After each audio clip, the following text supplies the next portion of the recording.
Tuesday's tragic and deadly UPS cargo plane crash. We've now obtained FAA records from the MD-11 jet. After being cleared for takeoff, a large plume of fire in the area of the left wing occurred during the takeoff roll. On the late afternoon of November 4th, 2025, a scheduled cargo flight designated UPS Airlines Flight 2976 departed from Louisville Muhammad Ali International Airport SDF in Louisville, Kentucky, bound for Daniel Kuya International Airport in Honolulu, Hawaii. The aircraft was a McDonnell Douglas MD-11F freighter registered N259UP, an aging airframe having been built in 1991 and converted to cargo service in 2006 for UPS Airlines. Before we start, please don't forget to like and subscribe to our channel for more updates. Almost immediately after takeoff, the flight encountered catastrophic difficulties. The last transmitted ADSB message placed the aircraft at just around 100 feet above ground level, barely airborne. And a short time later, it veered left from the runway path and plunged into a densely built industrial area 3 miles south of the airport perimeter. One of the most striking features of the crash was that the aircraft lost its left wing engine during the takeoff roll. Video evidence and investigator statements confirmed that the numberable one engine separated from the wing while the aircraft was still on or just leaving the runway. Flames and smoke were seen erupting from beneath the wing immediately as the aircraft became airborne. The separation of the engine almost certainly triggered the roll and left banking descent that followed, leaving the crew with essentially no chance to recover. The plane struck first the roof of a warehouse affiliated with UPS supply chain, cutting a gash approximately 90 meters long. Its left wing then impacted fuel storage tanks at the adjacent Kentucky Petroleum Recycling Facility, triggering an enormous fireball. The fuselage and remaining wings then came to rest in a semi-truck parking area and auto parts yard, Gradia A Auto Parts. Debris strewn across half a mile of ground. Local residents described the scene as apocalyptic. Plumes of black smoke rising high into the sky, the rumble of explosions felt across several city blocks, and emergency vehicles racing in from multiple directions. Aviation expert commentary underscores that the crash occurred mere seconds after rotation at a point when the aircraft was most vulnerable in its climb. In the immediate aftermath, authorities issued a shelter-in-place order for an area around the airport, initially a 5-mile radius, due to concerns about fire, smoke, structural instability, and potential hazardous materials. The nearby runway 17R/35L was closed, and full recovery and investigative operations commenced rapidly. Tragically, the death toll rose quickly. At least 3 crew members aboard the flight died, and multiple people on the ground, including employees of the affected businesses, also lost their lives. By the 7th of November, the confirmed fatality count stood at 13, later rising to 14. Investigation teams led by the National Transportation Safety Board, NTSB, with support from the Federal Aviation Administration, FAA, recovered the flight data recorder, FDR, and cockpit voice recorder, CVR, and are focusing on the left engine, its pylon attachment, and the structural burden on the wing during the takeoff roll and rotation. The crash has already prompted widespread repercussions for the aviation cargo community.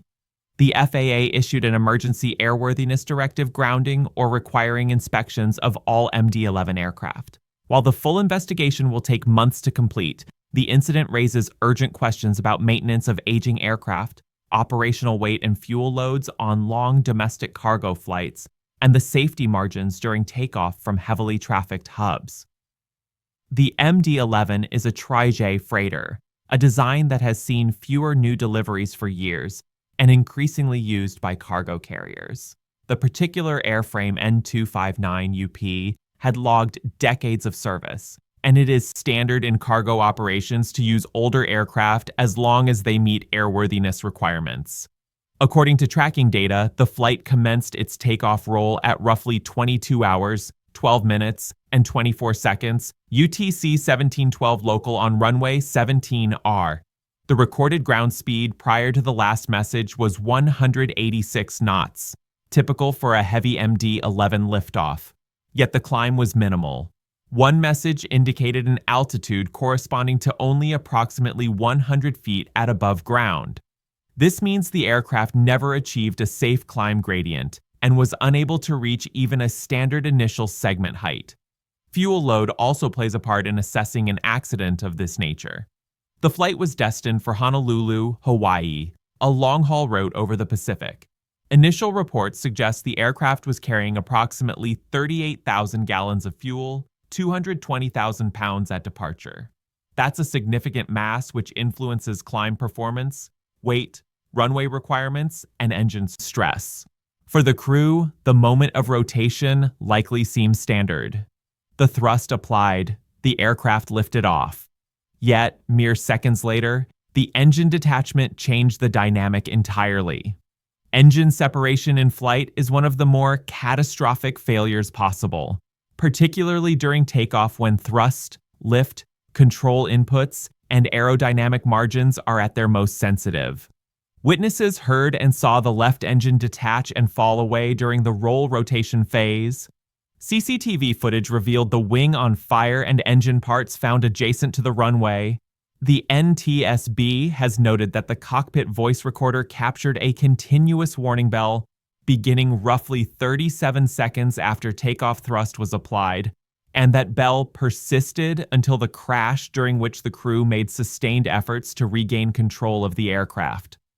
That alarm suggests a major system failure or caution alert, which the crew attempted to address. However, given the separation of the engine, the handling characteristics of the aircraft would have changed abruptly. Asymmetrical thrust, altered wing aerodynamics, possible damage to hydraulic or control systems, and likely the inability to maintain climb or turn as intended. As the aircraft left the runway environment, it banked sharply left. Witness video shows the jet rolling beyond 90 degrees to the left before impact. The wing then struck the fuel tank facility, triggering the massive fireball that engulfed the structure and the aircraft. From takeoff roll to crash impact took only seconds. There was virtually no time for the crew to secure the situation or for the standard climb profile to happen. The crash site extended over half a mile, reinforcing the violence of the breakup and impact. The crash's consequences were tragic. All 3 crew members on the airplane perished. On the ground, at least 11 individuals lost their lives, including a young child, and many more were injured. At least 15 reported in hospitals, some in critical condition. The industrial nature of the crash zone, warehouse roofs, fuel tanks, auto parts yards, truck parking meant that secondary damage and collateral casualties were significant. Emergency response was immediate, but faced daunting challenges. The scale of the fire, potential for further explosions from fuel tanks, structural collapse in the warehouse, and a huge debris field. Over 100 firefighters were reported on scene, and the shelter-in-place order kept local residents indoors until air quality and hazard assessments were made. Schools in the region were closed the following day until the scene was secured. Logistics and operations at the airport were significantly disrupted. The runway remained closed while recovery and investigation proceeded, and nearby cargo operations at UPS's major hub were suspended until further notice. The grounding of the MD-11 fleet further rippled across freight networks, affecting supply chains in the U.S. and globally. Investigators from the NTSB and FAA are leading a full-scale investigation. One of the first priorities was the recovery of the black boxes, the flight data recorder, FDR, and cockpit voice recorder, CVR. Remarkably, despite intense fire damage, both units were recovered, and investigators report the CVR contained about 2 hours of good quality audio, including the final 25 seconds of the flight, wherein the crew attempted recovery. In initial briefings, NTSB board member Todd Inman explained that the alarm bell heard in the cockpit voice transcript began 37 seconds after takeoff thrust, and the crew attempted control inputs for 25 seconds until impact. the failing engine and separation from the wing are major focuses. The number one engine's pylon attachments, structural fatigue, possible maintenance history, and creep fatigue cracks are subject to detailed forensic examination. Tracking data show the aircraft made only a shallow climb and never gained altitude above 100 feet before losing control. Flight radar. 24's blog confirmed tracking data showing the last ADSB position at 38.148, 24, 85.73, 497. Ground speed approximately 186 knots. Also relevant, the aircraft had recently undergone maintenance in San Antonio, Texas for a cracked fuel tank and discovered corrosion along structural beams in the fuselage, though no conclusion has yet been drawn that these contributed to the crash. Because the left engine separation is so central and because the MD-11 fleet has a long history of operational incidents due to age and design characteristics, the FAA swiftly issued an emergency airworthiness directive ordering inspections of MD-11 freighters before further flight. Several major operators grounded their MD-11s out of an abundance of caution. This accident is the deadliest involving an MD-11 freighter in U.S. history and marks the deadliest accident in the operating history of UPS Airlines. The scale of ground fatalities, those on the ground rather than on board the aircraft, makes it distinct since the crash zone included industrial buildings with workers and vehicles. Long-haul cargo flights often carry enormous fuel loads, and this had significant bearing on the disaster. The approximately 38,000 gallons of fuel created one of the largest post-sea crash fireballs seen in a commercial aviation accident in recent years. Investigators must examine whether fuel load, weight and balance, runway performance, flap trim settings, operational pressures such as schedule demands for overnight cargo all played a role. Additionally, aging aircraft such as the MD-11 raise maintenance, inspection, and life limit questions. How many cycles had the wing and engine pylon undergone? What was the maintenance history of the particular engine or pylon?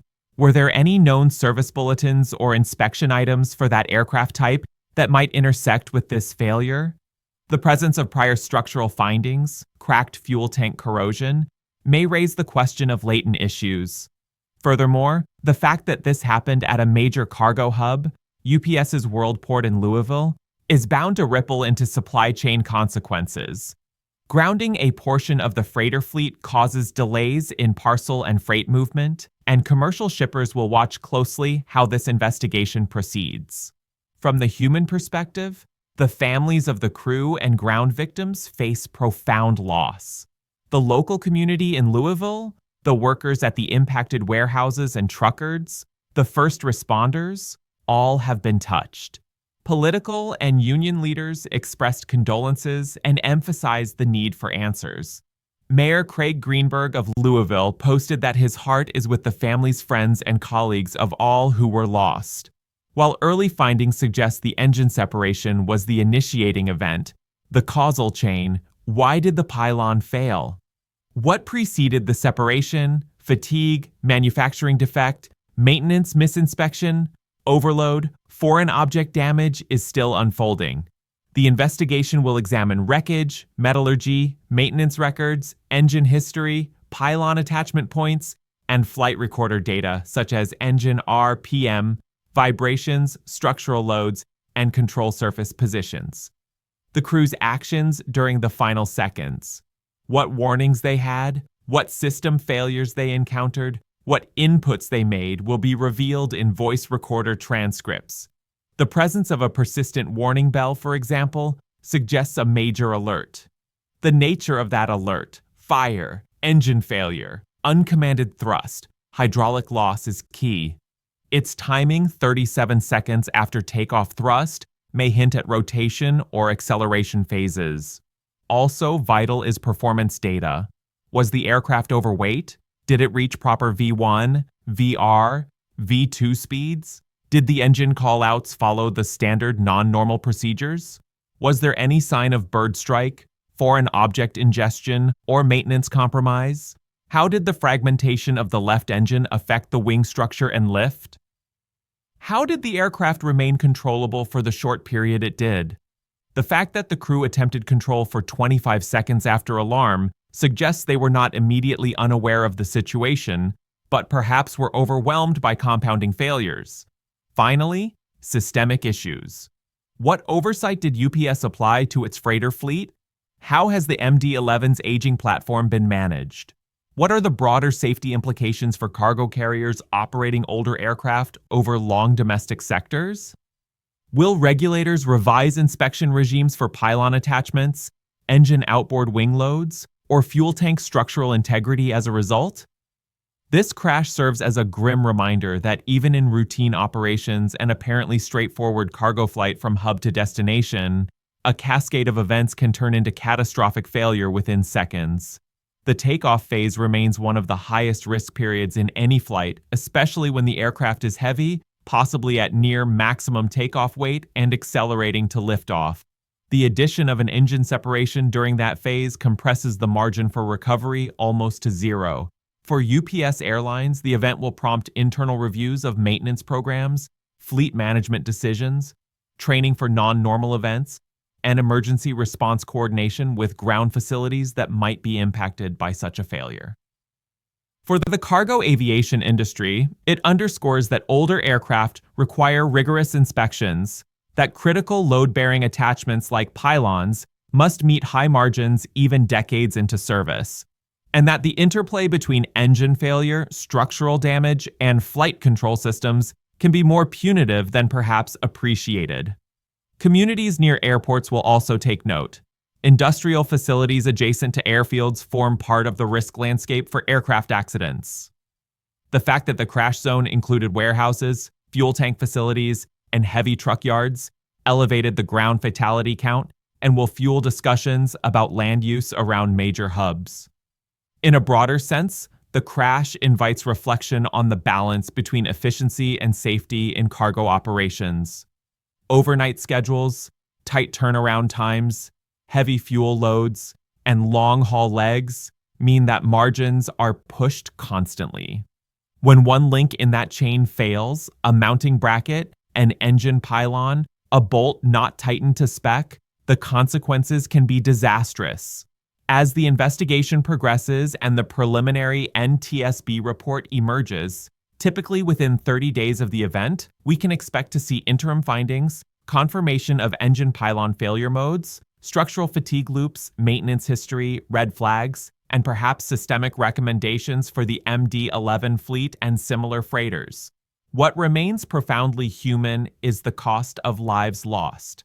Pilots, ground workers, innocent bystanders, all of whom were within the path of a machine that in an instant catastrophically failed.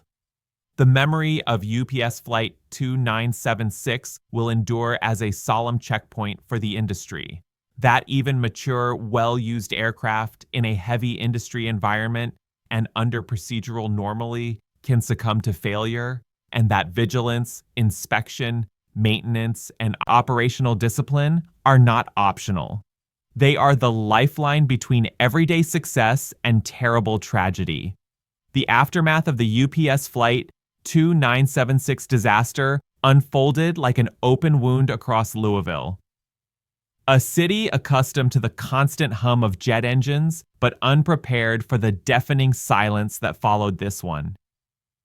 The crash site stretching across several city blocks smoldered for days. Fire crews worked tirelessly to extinguish the persistent flames fed by thousands of gallons of jet fuel. While investigators in heat-resistant suits picked through the wreckage in shifts, the ground was scorched black. The air thick with chemical odor and twisted aluminum littered the streets like metallic confetti from a celebration that had turned into tragedy. The industrial buildings that bore the brunt of the impact became unrecognizable. Their steel beams, once upright and rigid, now curved inward like molten wax. Pieces of the MD-11's fuselage embedded themselves in the walls of the warehouses. The aircraft's tail section was discovered partially intact several hundred yards away. The UPS logo barely visible beneath the soot. The wings had disintegrated, their remnants scattered among burned trucks and storage containers. Residents living in neighborhoods near the airport described an explosion so loud it rattled windows miles away. The shockwave knocked picture frames from walls, and many thought it was an earthquake. Cell phone footage showed the sky over Louisville turning orange as dusk fell, a pillar of fire reaching upward from the ground. Those who rushed outside to see what happened stood speechless, watching the city's skyline wreathed in smoke.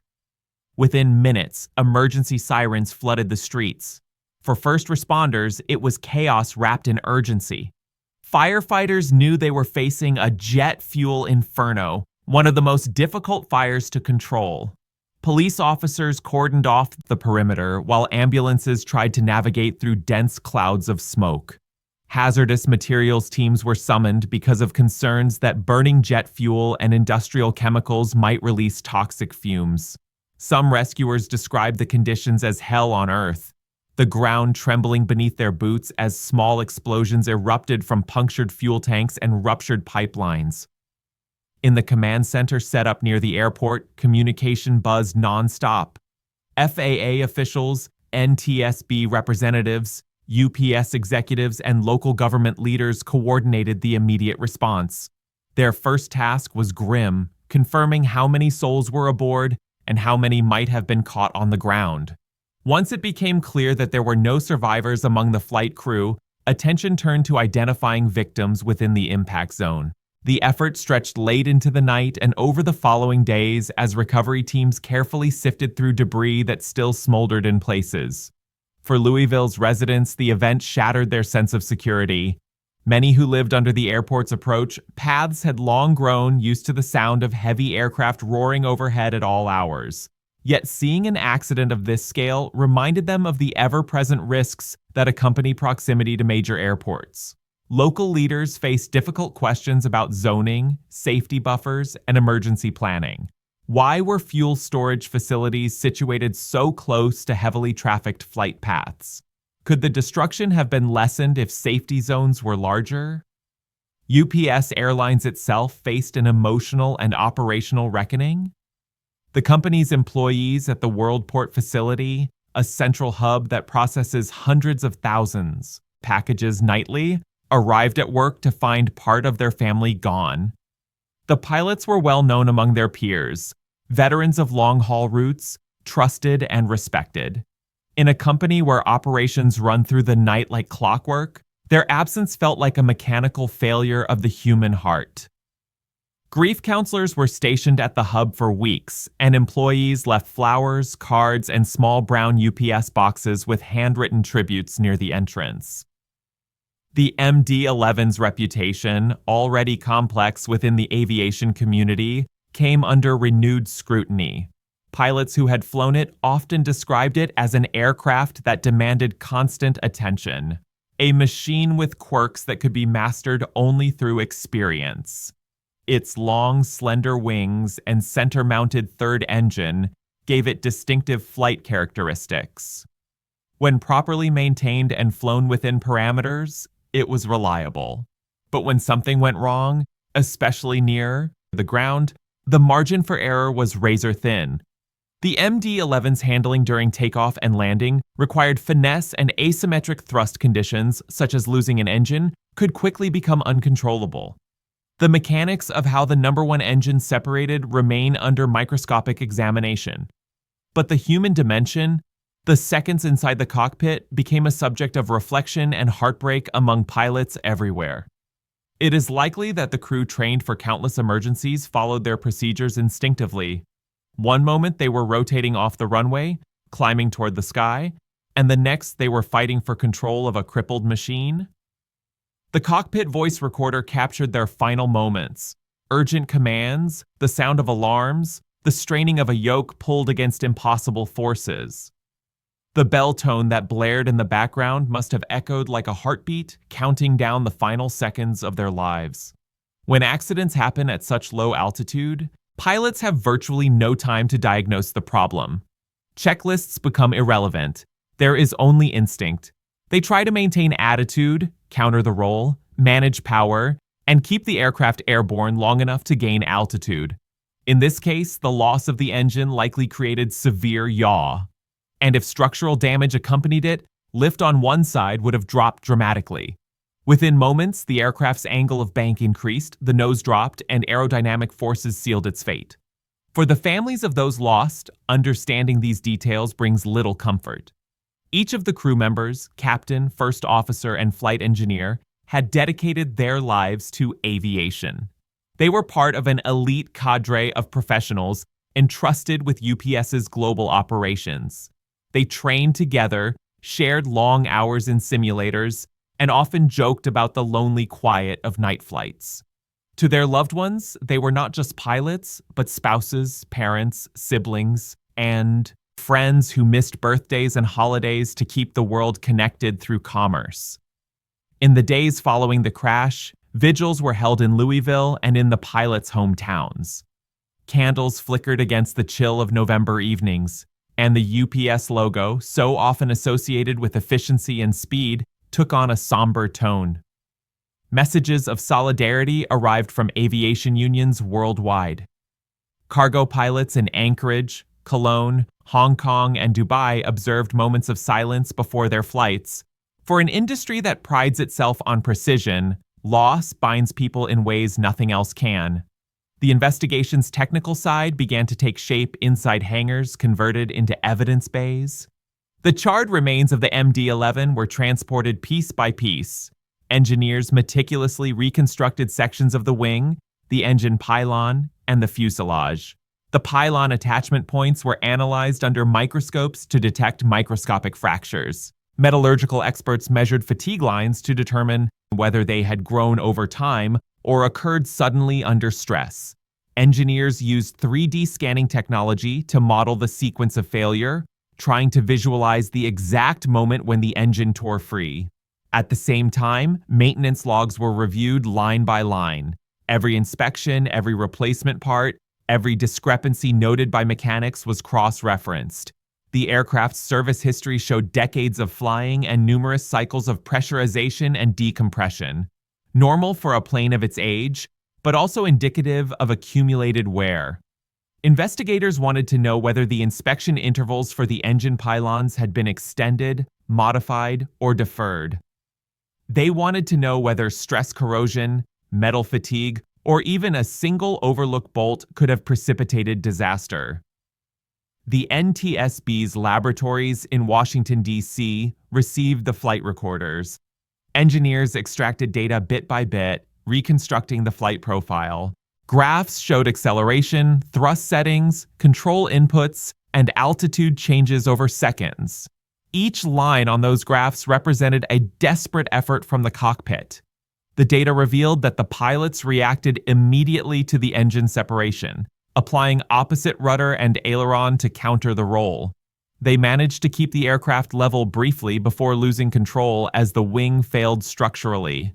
It was an extraordinary effort, one that might have saved the aircraft had there been even 100 feet more altitude to work with. Public interest in the crash remained intense. News outlets covered every development from the recovery of the black boxes to the release of preliminary findings. Aviation enthusiasts analyzed satellite images of the crash site and compared them with previous MD-11 incidents. Some drew parallels to earlier cargo accidents where the aircraft's design amplified the effects of asymmetrical thrust. Others focused on broader systemic issues, aging fleets, cost pressures, and the tension between profitability and safety in the cargo sector. Within aviation forums, pilots debated the MD-11's future. Some argued that its days were numbered long before the crash, that it was an aircraft designed for a different era and less suited to modern operational demands. Others defended it as a workhorse unfairly maligned for rare but high-profile incidents. Regardless of opinion, the consensus was clear. This accident would mark a turning point in how older freighters were maintained and certified.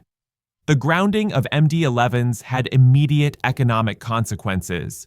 UPS scrambled to reassign cargo to other aircraft types, Boeing 747s, 767s, and 757s. But capacity shortages emerged almost overnight.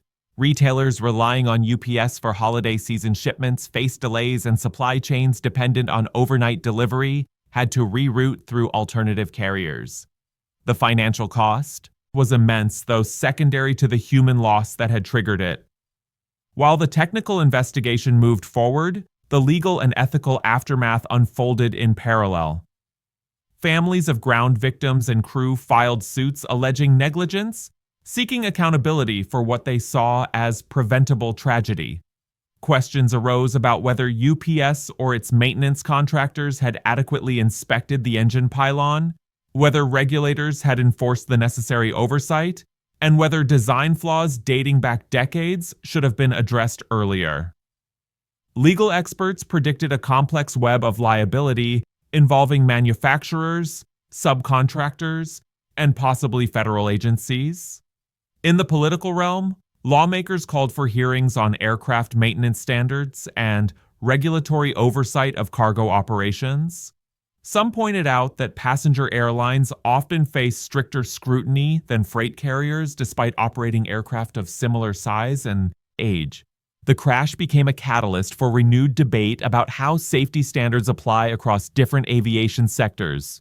At the emotional core of it all were stories of ordinary people who happened to be in the wrong place at the wrong time.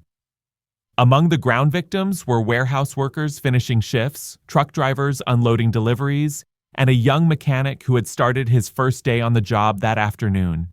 Each story rippled through families and communities. For them, the technical explanations meant little.